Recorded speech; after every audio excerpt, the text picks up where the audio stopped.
नमस्कार जय जगन्नाथ सांग मैंने तो यहीटा थिला संध्या बेलर दृश्य आ बहुत जोरे मेघ पवन उठेला वर्षा भी स्टार्ट हो जाता तो से किसी गोटे गरमा गरम पीवा इच्छा होता मुझे तो चा पीऊनी छाड़ी देती तो से भाविली मसरूम सूप टी बन पीदे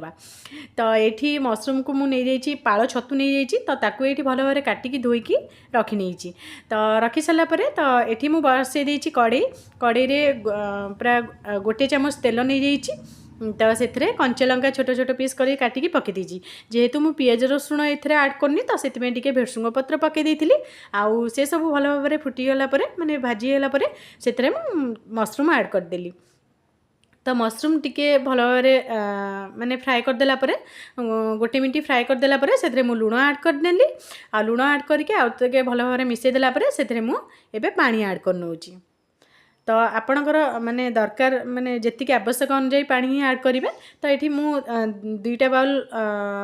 सूप में मुझे पानी ऐड करची तो पानी ऐड कर सारापर ये देखिपे माने गोटे चामच कॉर्नफ्लोर को मु पानी रे गोले एथरे ऐड करनी तो ऐड करके सांगे सांगे ताको गोले नेबे नले लागिज तो ये बिना बिना हो तो से भल भाव गोले नहीं गोले सारापर तो ये देखिपे आम मसरूम सूप रेडी हो जाए से ब्लैक पेपर पाउडर ऐड कर नहीं तो भल भाव फुटिया को छाड़ी देती फुटीगला आमर ये रेडी होगा मसरूम सूप तो चलते सांग मैंने आज भिडियोटी आपमती कौन लगे निहाती कमेंट मध्यम जनइबे आम मिश्र हम मुझे चलू ये मसरूम सूप एंजॉय करने तो मोर वीडियो भल लगी लाइक शेयर सब्सक्राइब करियो जमा ही भूलिबेनी आउ